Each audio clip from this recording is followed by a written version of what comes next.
Барлығыңызға сәлем, айылты. Бүгінгі бізде подкаст махаббат жайлы, таныстық жайлы. Ең алдымен таныстырудан бастайық. Менің өмірлік сенімді серігім Сабина. Болды ма не? Андай прям көп бола берсең норм да.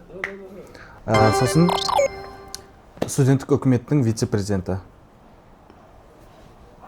Сосын екінші курста оқиды. Все болды деймін, по-моему. Қатты бетіп. Рахмет. Не деп айтайын? Мен қамқоршым десем болады. Как мен Бейсенов Мұқасан, осы студенттік үкіметтің бывший президенті, достойный президенті болған деп өзім мойындаймын негізі. Одан бөлек 4-ші курс оқиды. Көлік құрылысы ма мамандық? Путевая дорожная машина. Сондайда оқиды. Биыл бітіреді, дипломын алады. Жақсы көремін. Супер, олай болса бірінші сұраққа көшейік. Бірінші, екеуіңіз алғаш рет бір-біріңізді көрген сәт естеріңізде ме? Қалай болды бұл жағдай? Алғашқы сезімдеріңіз, алғашқы ойларыңыз, әсерлеріңіз қандай болды? Қалай кездестіңіздер? Ең бірінші мен студенттік үкіметтің президенті болып тұрған кезімде негізі қызық болған. Прям косякпен болады ғой барлығы ше. И Сабиналар жатақханада бірдеңе бүлдірген болады. Мен солай танимын. Мен ол кезде андай қатты бір осы қыз менің болашақ болады ау, қасымда жүретін адам ау деп ойламағам вообще. Тем более студенттік үкіметке келді, қосылды, жақын араласып бастадық. Шыны керек, мен осы қай кезде 2024 жылдың шілдесінде уже ұнатып бастадым. Бірақ 2 ай айта алмадым. Білмеймін, дух жібермедім ма, может. И сол кезде уже уақытым зая кетіріп алған сияқты болдым. Сөйтіп уже жиналдым, барлығын істеп көрдім, кино көрдім, прям мелодрама, там қалай айтуға болады, қалай әсерлендіруге болады деген сияқты. Сөйтіп жинап келіп, әлі есімде осы 2024-тің қыркүйектің 10 күні айттым ғой. Ровно сағат түнгі 22:45-те, әлі есімде. Таныстық солай басталды. Таныстық басталғанда бізде Сабина мен ең бірінші қандасымдай көретін. Сабина Ақтаудікі болды. Мен де Ақтаудікі болдым. Қарындасымда жүрді. Мен қандасымда жүрдім, бұл аға да жүрді соңы. Осылай подкастқа келіп отыр ағайын. Аға деп басын айналдырып алды дейді олар. Алғаш көргенде Сабина туралы ойың қандай болды? Ең бірінші көргенде шыны керек ойлайтындай болған жоқпын. Уже студенттік үкіметке келді, студенттік үкіметке келгеннен кейін барып танысып бастадым. Лидерлік қабілетін байқадым. Өзі биге жақын болды, қатты жақын болды, биге қатысты. Көптеген жүлделер де алды. Мен ойлаймын, қазір әлі мойындайтын да шығар біздің университет. Біздегі IT мамандығының сутеснасын осы биші қыздар алып берді. Мен мойындаймын, әлі де мойындап келемін, барлығы да мойындайды деп ойлаймын. Уже солай басталды. Сол өнеріне, мінезіне қарап, уже ғашық болдым десем болады. Сабин, сен? Алғашқы әсерімен қашан таныдың? Алғаш көрген кезде, негізі старшак ретінде сыйлап, кәдімгідей ой сөз жүреді, сыйлау керек деген сияқты. Кәдімгідей бір мен үшін андай ақылды адамдай кәдімгідей біреулер болады, сабақ оқыса да, бірақ басқа нәрсеге миы жетпейтін адамдар болады ғой, как тек сабақ. Ал сабақ оқымаса да біреулер бар, басқа зат шәрт етеді, шеше алады, проблеманы басқан деген сияқты. Емес сол жағына кішкене ұнатып, старшак ретінде сыйлап, ақылын тыңдап, көбіне сөйлесіп сөйтіп жүретін едім. Енді уже сезімін білдіріп бастағаннан кейінгі көзқарасқа қарайтын болсақ, ол кезде кәдімгідей негізі енді қыз болғасын барлығы сезімін білдіреді ғой. Көп балдар, олар кәдімгідей тормоз болып, білмеймін, менен қорқатын сияқты болып көрінді. Ал бұл кәдімгідей енді 2 ай жүргеннің өзі дейтін.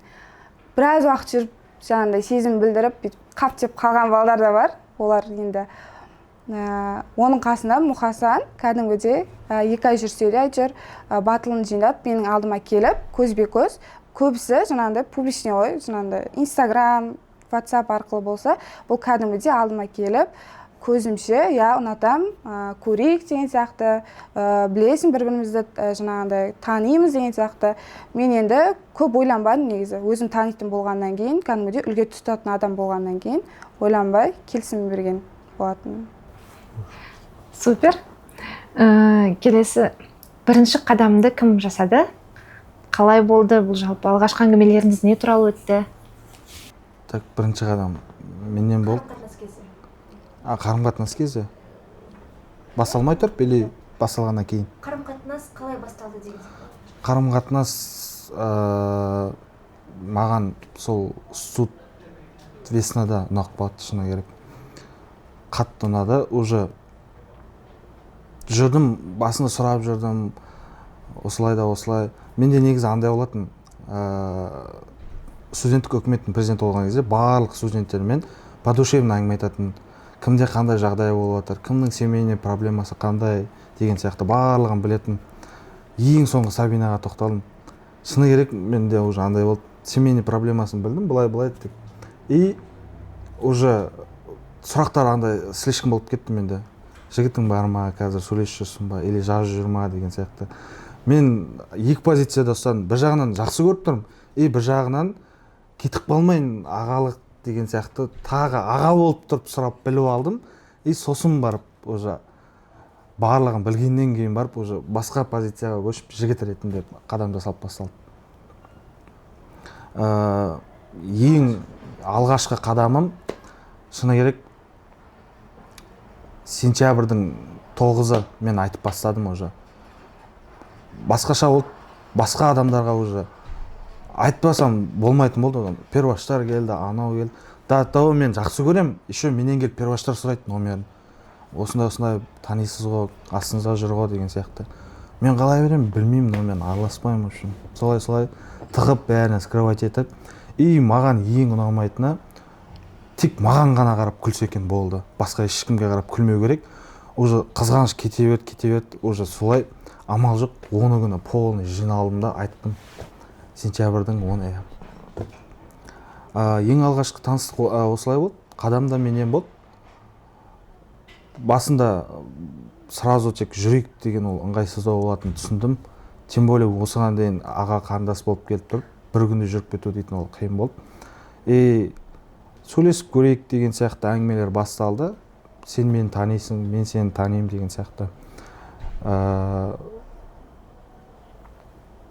Солай уже қазір сөйлесіп жүргенімізге где-то почти жылға тақап десем болады.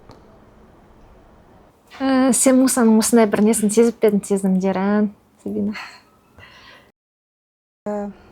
Шілде айында кәдімгідей ұнатып бастадым деді. Одан бұрын негізі біз майдан бастап, уже мен негізі сезіп бастаймын. Менде интуиция дема не дейді, сол қатты неді. Сезіп бастаймын, бірақ не уверена боламын. 100% не уверена боламын да. Қойшы, ол дейді, президент ғой, мен не істесін деген сияқты. Может, андай бір басқаша не шығар, маған деген бір қарым-қатынас шығар деген сияқты. Более басымды оған ауыртпай, басқа жұмыстарға, сабағыма ауыртып жүре беретін едім. Потом негізі вообще күткен жоқпын. Бірақ ойладым, осындай болып қалса, онысындай болып қалса деп ше. Бірақ кәдімгідей ол маған кәдімгідей ұнатады дегендей 100% уверенность болған жоқ. Супер. Келесі сұрақ. Алғашқы танысқан кезде, алғашқы бір ыңғайсыз жағдай. Кездескен кездегі алғашқы бір сәттерде, бастапқы моменттерде болады ғой, бір ыңғайсыз жағдайлар сондай болған жоқ па? Уже мен білдірдім сезімімді осылай да осылай. Ойлап жүрдім, ең бірінші қалай жасасақ болады. Подкасттар көрдім, не істесе болады, ең бірінші қай жерге апаруға болады деген сияқты. Сосын уже андай бір жерден оқыдым, то есть теория. Если қызбен ең бірінші танысқан кезде, оның барлық қандай адам, не жұмыс жасайды деген сияқты барлығын біліп алғың келсе, паркке көп ұзақ әңгіме айтатын жерге бару керек. либо кофейня деген сияқты. Ал кино деген жерде уже шыны керек мен ең бірінші кездескен кезде уже ыңғайсыздығым Сабина андай болды кішкене тиктокқа жақын болды, тикток түсіреді, ал мен даже фотоға түсуге қорқамын, шыны керек фотоға түсе алмаймын. Даже қазір көрсете аламын мен затымда фотоальбомымда максимум түскен өзім лично бір өзім түскен бір 3 фото бар шығар болды, артық фото жоқ. Ал Сабинаға не істеп жатыр, оның бәрін историяға салады, тиктокқа салады, мен ұяламын, қатты қорқамын. Еще видео деген кезде уже қашып бастайсың кішкене, тем более махаббат болып. Бізде енді батыстық менталитет болғаннан кейін кішкене андай болды, қасымдағы айналамдағы балалар қума таста өйтпейді деген сияқты. Но шыны керек менталитетті бұзды. Қазірдің өзінде уже істейік деді ма істеу керек қой, болды, істемесек бай. Уже ыңғайсыздығым сол болды менің. Шыны керек ұялдым. Может андай білмеймін, ол заманауи емес болған соң ба, или мен шыны керек ұялдым. Сол жерде ең қатты ұялған ыңғайсыздығым сол болды. Гүлберген айтпайсың ба? Ең бірінші ауырып қалдым ба, не болды жаңағындай, сайлауда мен дейтін не болатын болдым, жаңағындай наблюдатель болатын болдым. Сол кезде жүріп ауырып қалған болатын кішкене. Содан таңертеңнен таңғы 5-тен кешкі бір 10-ға дейін жүрдім, сол сайлауда наблюдатель болып. Сосын кешке келдім ауырып. Бұған айтқан болатым, не ауырып қалдым деген сияқты, кәдімгідей настроением жоқ деп. Бұл уайымдап гүл алған екен. Бірақ одан бұрын жаңа наблюдатель болып жатқанда сол кіші отырып инстаграмда байқап қалған, поста гүлдер іздеген. Ойын ағам гүл берейін деп жүр екен ғой деп ойлайды. Бірақ мен дәл сол күн екен білмеймін. Сосын кеште барам, общагада тұрам. Общагаға барам, жуынам. Кәдімгідей басымда дейтін полотенце, үстімде халат, без, боянбаған, бүйтіп алам. Негізі Гүлбергенде маған ұнайды видеоға түсіріп, вау деген сияқты, Гүлбер деп есікті ашып, видеоға түсіріп, сториске салған, любой қыз ұнатады. Сөйтіп алғым келеді. Ең бірінші гүлім кәдімгідей душ аштым. Жаңағындай, бұл да общагада тұратын ол кезде. Сол кезде есік алдынан шығып жіберші дейді комнатан ше. Есікті ашып қалса, басымда полотенце гүлмен тұр бүйтіп. Рахмет дедім, сосын басқа не істеймін. Ауырып қалдым деген сияқты едіп, кәдімгідей өз көңілін білдірген болады. Ең ыңғайсыз, мен үшін ыңғайсыз болды негіз. Өмірімде бірінші рет қызға халатпен гүл алам деп ойламадым. То есть енді туған күн, сыныптас қыздар дегенге бересің ғой. Құсын оларға прикол айтсаң да, но бірақ қыз жігіт болып жүріп гүл беру, ол қалай берсе болады, оның өзін креативке алып келу дейтін шыны керек оған менің жеткен жоқ. Сәмен шығыш дедім, шықты, бердім, соғысына. Негізі андай болатын, настроениесі болған жоқ. Сосын настроениесін кішкене как раз сол жерде сайлау алдында розалар өсіп тұрған ғой.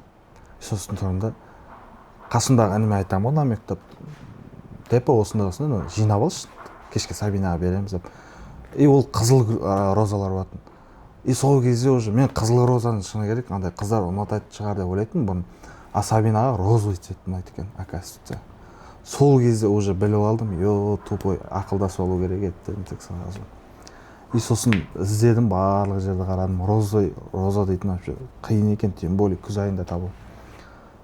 Сөйтіп бердім, но бірақ мен үшін ең алғашқы ыңғайсыздық жаңағы тикток түсіре алмағандым болған шығар. Келесі сұрақ. Университет сіздердің қарым-қатынастарыңызға қалай әсер етті? Прям қатты.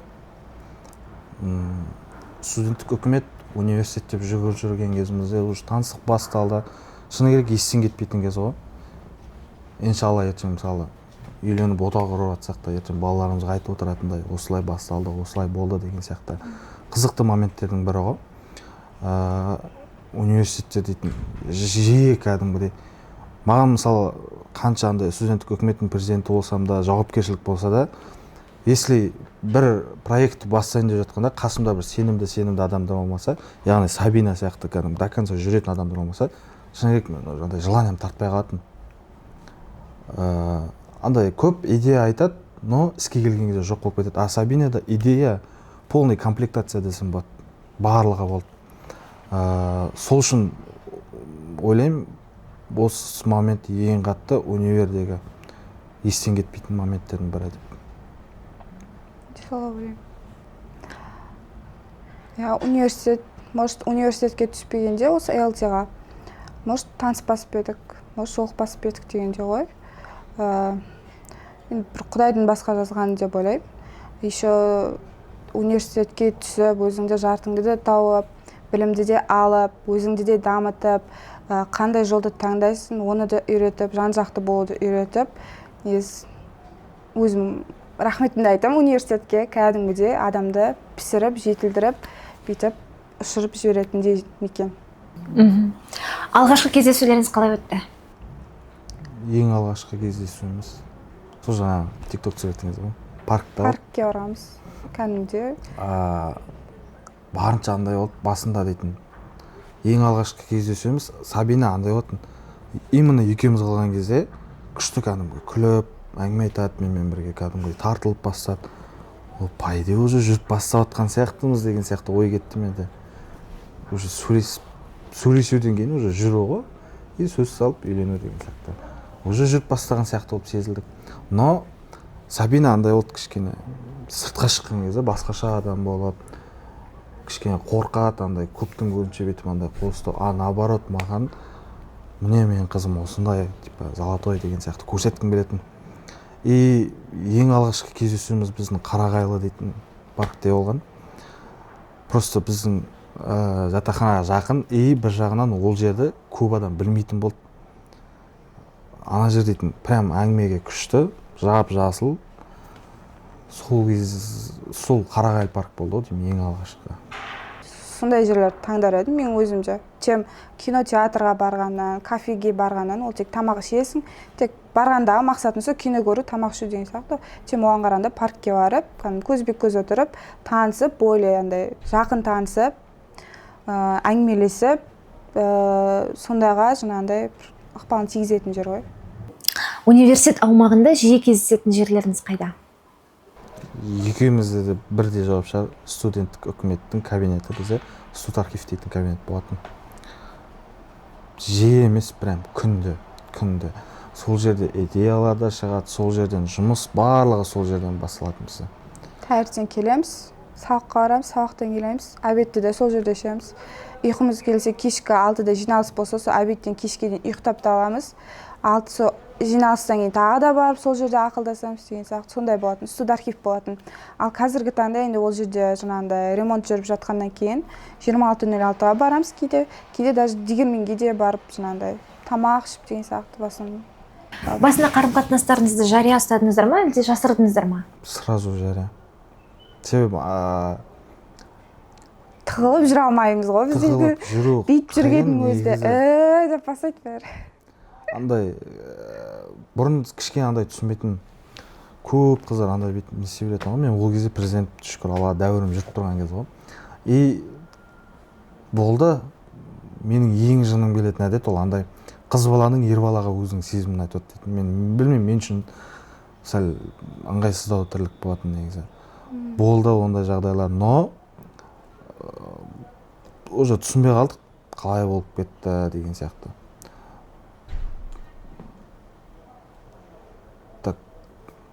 Біз уже кәдімгідей официально жүреміз деп айтқаннан кейін адамдар араласпай қалды, бізбен білмеймін. Менімен ешкім араласпай қалды, кейбір қыздар, балдар. Бұнымен кейбір қыздар, балдар араласпай қалды.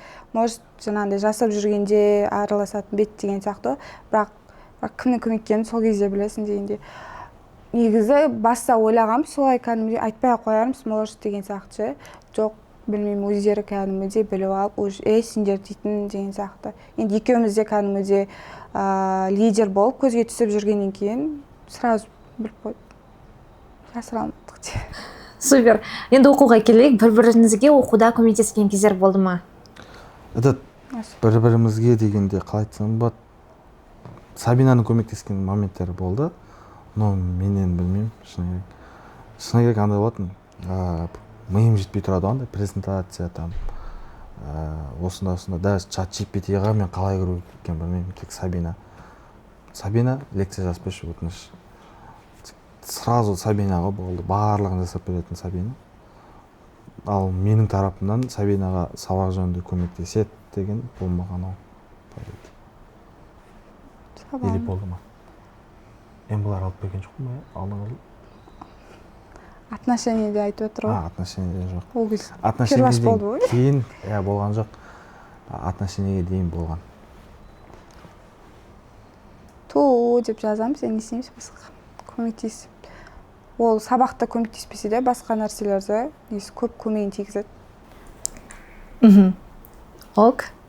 Келесі сұрақ. Сынақ. Қарым-қатынастар сыналған кез болды ма? Сынақтан қалай шықтыңыздар? Жалпы кеңестеріңіз болса, қандай сабақ алдыңыздар бұл сынақтан? Сынақтар болды. Сынақ Немен сыналдыңыздар? көп болды. Андай болатын. Мендегі ошибка дей ма, оны қалай айтса болатын. Ең бірінші мен қатты қызғана беретін. Білмеймін, қатты қызғанам прям. Тек менің қасымда болу керек, тек менің қасымда жүру керек, болды, всегда солай болу керек. Даже андай ғой, даже Сабина біреуге қарап күлмеу керек. Датау сондай қызғаныш болатын. Сабинаға менің сол кездегі ошибкам, Сабинаның тарапын тоже тыңдамағандығым ба, по идее солай шығар. Бұл да енді жүргісі келеді, достарымен, группаластарымен деген сияқты. Уже если Сабина ренжіп қалса, все, ладно, мен кешірім сұрай салам. Бұрын солай болатын, постоянно. А если Сабинаға, то есть мен ренжіп қалсам, Сабина келіп кешірім сұрайды. Екеуміз бірден ренжіп қалсақ, вот сол кезде кішкене солай көп сыналдық негізі. И Қандай сабақ түсінгенім, екі жақ бір-бірімен сөйлеспей, никогда мәселе шешілмейді. Әркім өзінің тарапына қарай тартқысы келеді. Мысалы, қыз, может, давай менің жолыммен жүріп көрейік деген сияқты. Ер бала, то есть өзінікін деген сияқты. Біз енді шүкір Аллаға бірдей менталитет қой. Екеуміздікі де батыс, екеуміздікі де ақтау. Но менің айналамдағы көп таныстарымда, мысалы, жігіт ақтаудікі, қыз, мысалы, Шымкенттікі деген сияқты болып қалған жағдайларда, Шымкенттің қыздары мен батыстың балаларын кішкене андай болады, өз-өздеріне тартады да, бізде бұлай деген сияқты. Наоборот, ол қалай болмасын, негізі бір-бірін тыңдаған дұрыс екен. Ең бірінші бір-бірін тыңдап, асықпай бір қорытындыға келген абзалырақ барлық жұптарға кеңесіміз. Ашық әңгіме ғой, жаңағындай бір-біріне кәдімгідей ренжіп қалдың ба, ренжіп қалғаныңды айтып, не үшін ренжігеніңді айтып, ұнамай ма, ұнамайтын кәдімгідей жасырмай айтып, маған осындай ісің ұнамайды, давай бүйтейік, менен қай жерім ұнамайды деген сияқты негізі ашық бір әңгіме болған жағдайда ешқандай конфликт, түсініспеушілік те болмайды негізі. Жаңағындай ашық әңгіменің жоқтығынан негізі көбісі жаңағыдай бір-бірде тырысып қалады, ренжіп қалады. Не үшін тырыстың десе, оны айтпай, ондай болмау керек. Если сенің адамың ба көріп тұрсың ба, жақсы көресің бе, негізі ашық әңгімелесіп, жасырмай, солай жаңағындай сөйлесу керек сияқты. Мен сондай ой түйдім негізі. Мен де басында жаңағыдай ренжіп қалған кезде айтпайшы, жоқ ештеңе нормально бәрі деп сөйтіп жүретін. Ал қазір олай емес. Ренжіп қалдым ба? Ренжіп қалдым. Не үшін ренжіп қалдым? Ұнамайды деген сияқты. Негізі солай айтқан кезде адам өз-өзін реттейді, жөндейді деген сияқты ғой. Бір рет қалай болды? Толық айта кетсем, ренжіп аламын, білмеймін. Прикол ұстадым ба, ренжіп аламын. Сосын Сабина жұмысына кетіп қалады. Мен үйде қаламын, то есть. И TikTok'та андай видео жіберген ғой, короче. Қалай? Если қалай? То есть мені ренжітсем қалай? Мені ренжітпе, кімге айтамын деген. Мені ренжітсең кімге айтамын деген сияқты. Сабина айтатын андай, сені біреу ренжітсе, сен маған келесің деген сияқты ше. Ал сен мені ренжітсең, мен кімге айтамын деген сияқты. Уже түсіндім ғой сол кезде, ё-моё.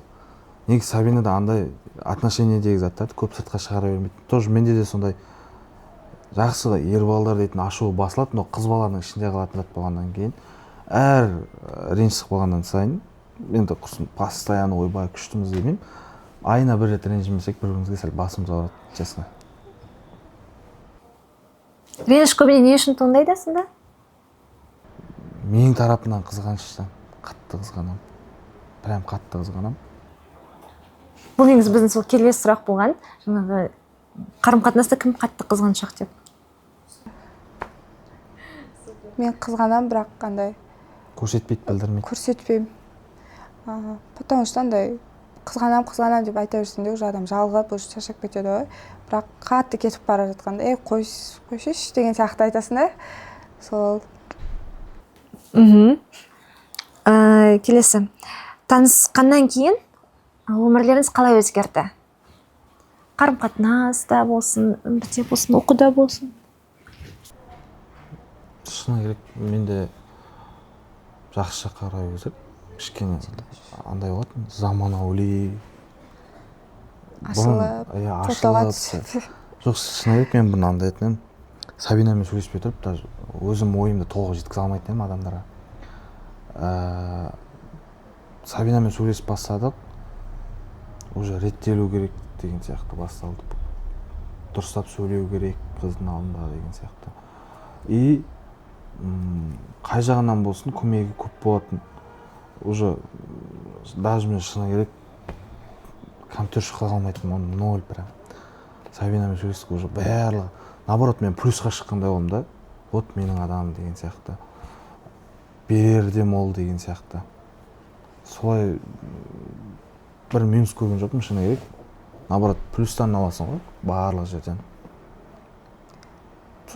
Менде тоже. Мен баста кәдімгідей андай өз-өзімді қорғайтын едім да, екі есе мықты болу керек болды да.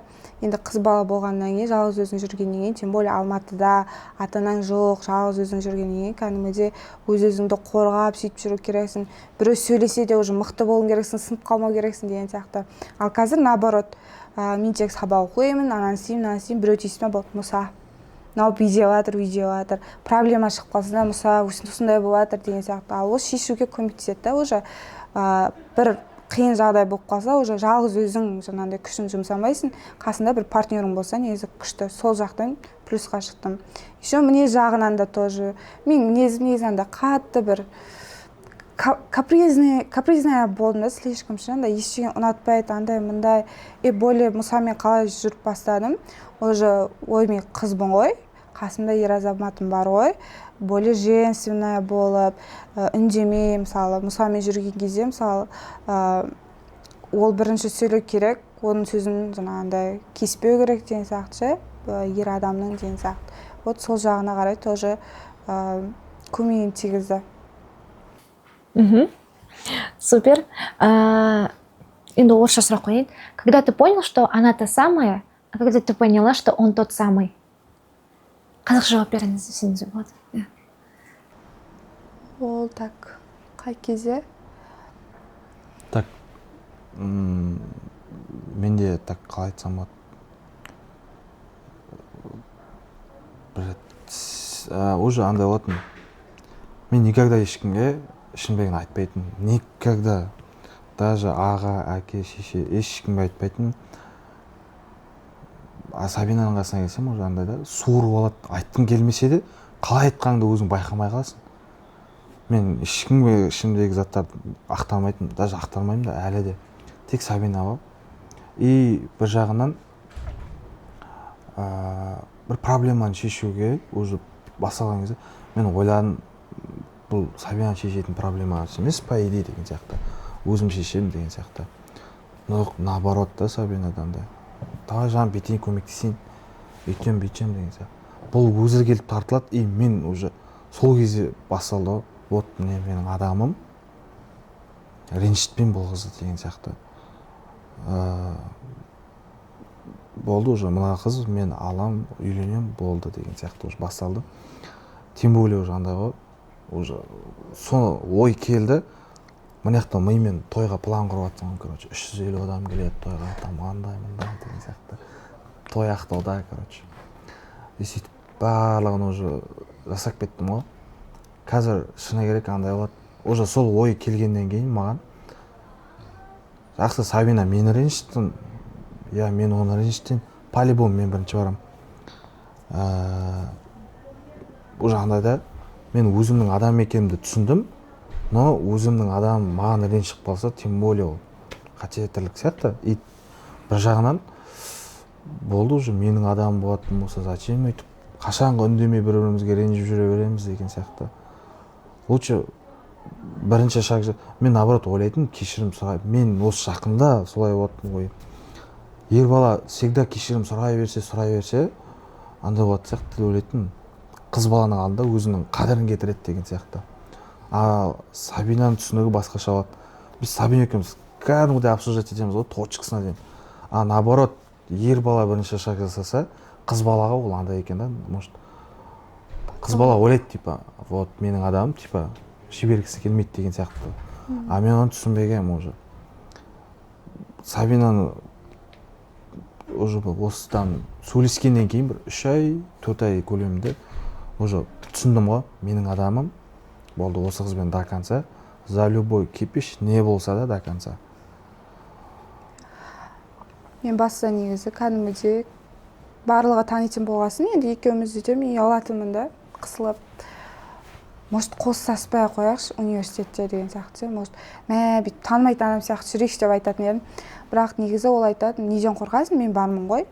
Ең бастысы біреудің мнениесі сені вообще қызықтырмасын деген сияқты. Сен өзің үшін өмір сүр деген сияқты. Сол ақылдары айтқаннан кейін ең бастысы ол андай да, менің алдыма келіп, мойындап, жаңағыдай танымайсыз етпей, мойындағаны.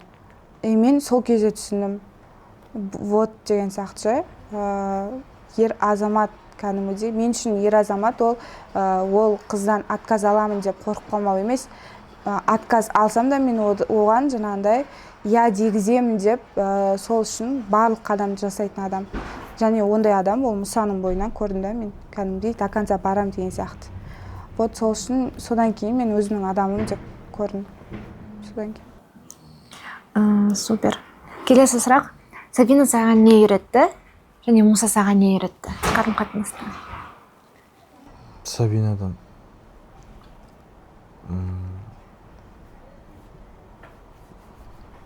ең бірінші сынбауды үйретті, шыны керек. Қандай жағдай болмасын, сынбауды үйретті ең бірінші. Және де андай болды кішкене. Қазіргі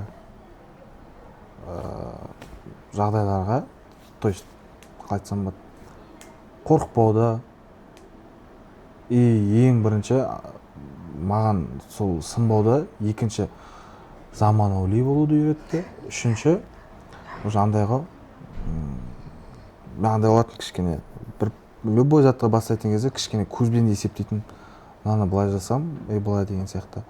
Уже андайда көз қорқақ, давай баста, короче. Тәуекел. Уже тәуекелді Сабинадан үйрендім ғой. Ол бола ма, болмай ма уже. Давай тапейік. Поддержка береді, бас қой. Уже қасында қызын тұр, поддержка беріп бір тауға апаратындай да жағдайда бар ғой негізі. Уже поддержка берді. Ең қатты сол осы 3 сәтті үйрендім ғой. Сынбауды, до конца болуды и заманауи.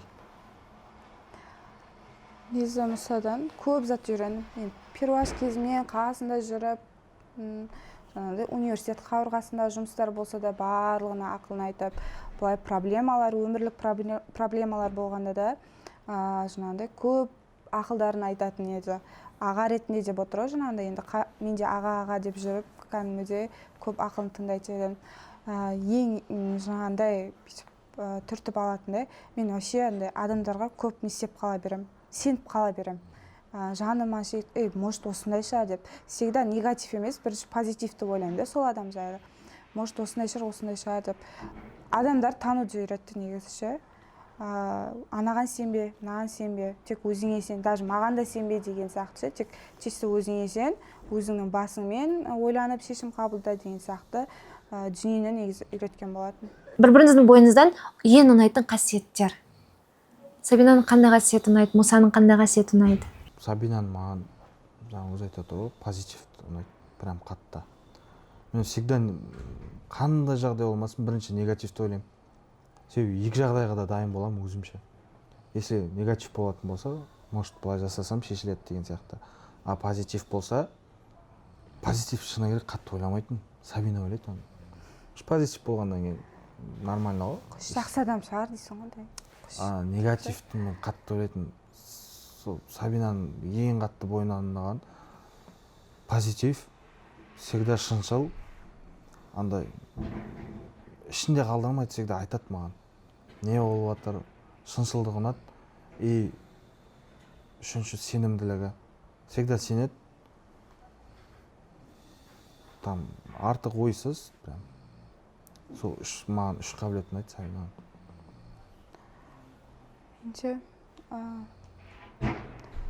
Никак өтірік айтпайды. Кәдімгі қалай бар солай айта салады. Ештеңе жасырмайды, соны айтты.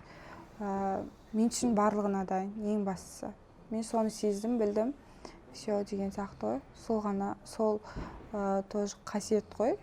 Жаңағындай біреу үшін бір нәрсеге дайын болу да бір үлкен бір батылдық деп ойлаймын. Сол қасиеті, батылдығы ұнайды маған. Супер. Негізі әдетте бойдақ кезде қыз бен ұлдың өзінің бойындағы идеалды жанның образы болады. Бір-біріңіздің образдарыңызға қалай сәйкес келдіңіздер ма? Басында жоқ. Образ полный жан дүние бойынша андай болады менікі. Даже сөйлесіп жұп болмай тұрып бізге уже Сабина андай болатын. Вроде қарындасым андай. Мұса сен президентсің, сен бұлай жаса, наоборот деп. Уже қайдан білейін, мен сол кезде доғаланған екен ғой, уже өзіне тартып жатыр деген сияқты. Маған более андай болатын. Екеуміздің ойымыз андай келіспей қалатынбыз. Сабинаға всегда классика. Қандай жанр болса да всегда классика керек. Маған спортивный ұнайды. Всегда барлығын солай уже универде жүргім келеді. Даже киімнің өзі спортивный. Уже жайлап байқамай классикаға да көштік. Қазір удобно, шыны керек. Главное, идеал болғанда өзіңе ең қадірлейтін қасындағы сенімді адамың нені қалайды, соны жасағын біледі, шыны керек. Сабина не қалайды, соны жасайсың ғой барынша. Уже солай образымды да өзгерттім ғой. Бұрын даже андай істей алмайтын. Өзіме киім таңдай алмайтын, шыны керек. Балдармен барам. Нормально, дос, ала салшы, короче. Сабинамен болсаң, как положено. Футболка астына, например, не киесің деген сияқты барлығына ғой. Уже образын бәрін өзгертті. Қандай жағынан бұл? Ішкі дүние бойынша да, сыртқы жағын бойынша айналып барлығын өзгертті Сабина. Басында болды солай түсініспеушілік. Но қазір нормально, по идее. Саған нормально? Жоқ, маған нормально. Болды ғой, маған да нормально. Мен бастағы жаңағындай таңдауым деймін ба, қалай? Идеалымдағы жігіт негізі мүлдем басқаша болатын. Бірақ любой қыздың таңдауы ол өзін қорғай алатын, жаңағындай денелі, бойы ұзын, кішкене әдемі болса, анау болса, анау болса деген сияқты енді любой қыз армандайды, ол менде де болды. Одан бөлек жаңағындай мен өзімнің жаңағындай Ақтау қаласынан болса екен деп, батыстың адамы, хотя бы батыстың адамы болса екен дедім. Потому что мен өзім жаңағындай тік мінез болғаннан кейін, мен басқа өңірлерде мен өмір сүре алмайтын болғаннан кейін, менде сондай не болды. Батыстың адамы болса екен, осындай деген сияқты кәдімгідей стильный киінетін, ой, машинасы бар, андай өзіме үлкен адам деген сияқты болды. Бірақ негізі жаңағындай Құдай қандай адамды кездестіреді, солмен бақытты болады екенсің, көнеді екенсің. Ал мен қазір өкінбеймін, наоборот, қуанамын. Негізі қыздар өзіне қарап, адам өзіне қарап таңдауды да солай жасау керек сияқты деп ойлаймын. Супер. Біздің басты сұрағымыз, сіз үшін махаббат деген не?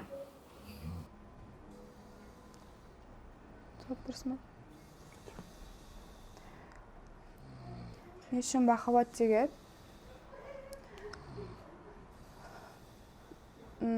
бір-бірін түсіне білу, бір-біріне деген сенім, шынайы махаббат әрине. Бір-бірінде шынайы болса, сол деп ойлаймын. қосыла салайыншы мен. Уже шынайы махаббатқа ең бірінші факторлармен келетін болса, если сенімділік керек ең бірінші бір-біріне сену керек, қандай жағдай болмасын. Екінші уже бір-бірінің ойын типа обсуждать етіп сөйлесіп нақты қадамға шешу деген сияқты.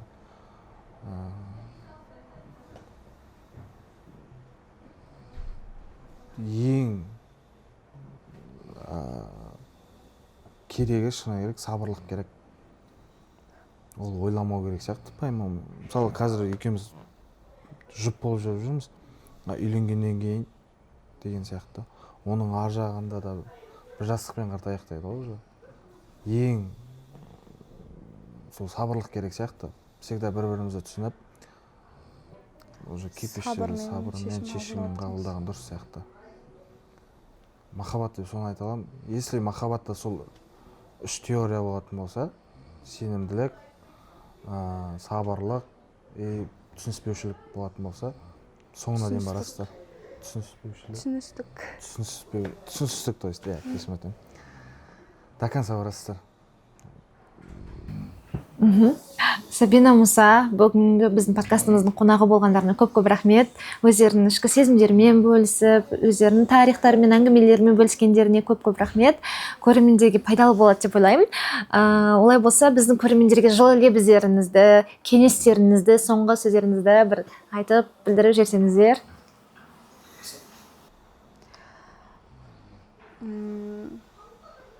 Ешқашан жаңағыдай біреуге ғашық болып тұрсың ба, мына жерінде бір нәрсе бар ма, ұялмай, қысылмай, жаңағындай батылдықпен айтыңыздар, білдіріңіздер дегім келеді.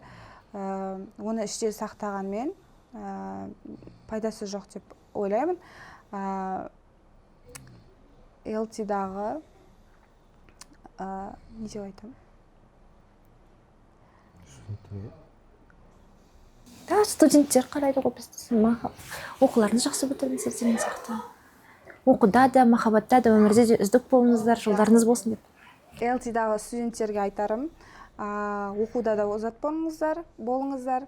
Жаңағындай оқу деп жүре бермей, өмірлік серіктеріңізді табуға ниеттеніп, қамданып, қарап деген сияқты, оны да бір ойлап жүріңіздер дегім келеді. Негізі біздің фанаттарымыз көп деп андай звезда сияқты. Екеумізге негізі қызығатын адамдар өте көп екен. Жаңағындай подругаларымның группаластары айтады, ой, сендерді өсейті айтады, өсейті қойшы деп, біз тани ма не өзі деп айтып қоямыз. Бірге жүресіңдер осындай деп. Сол жандарға айтарым, біз де сендерді жақсы көреміз. Мен вообще уважаю сөйтіп.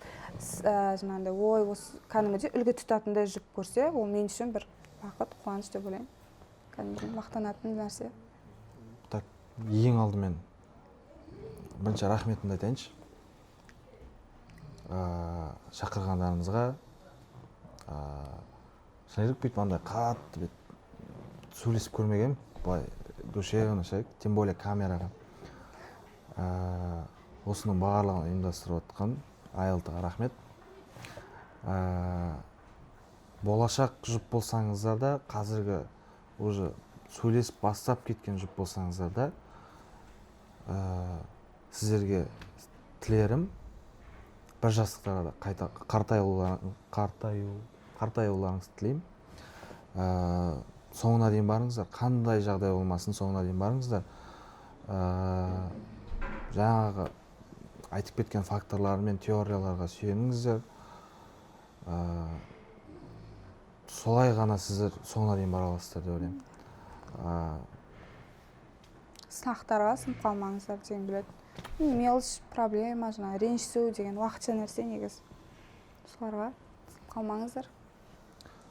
Если жұп болуға ниет етіп жүрсеңіздер, ұнататын адамдарыңыз болса, қорықпаңыздар, барыңыздар, тіке барыңыздар, айтыңыздар.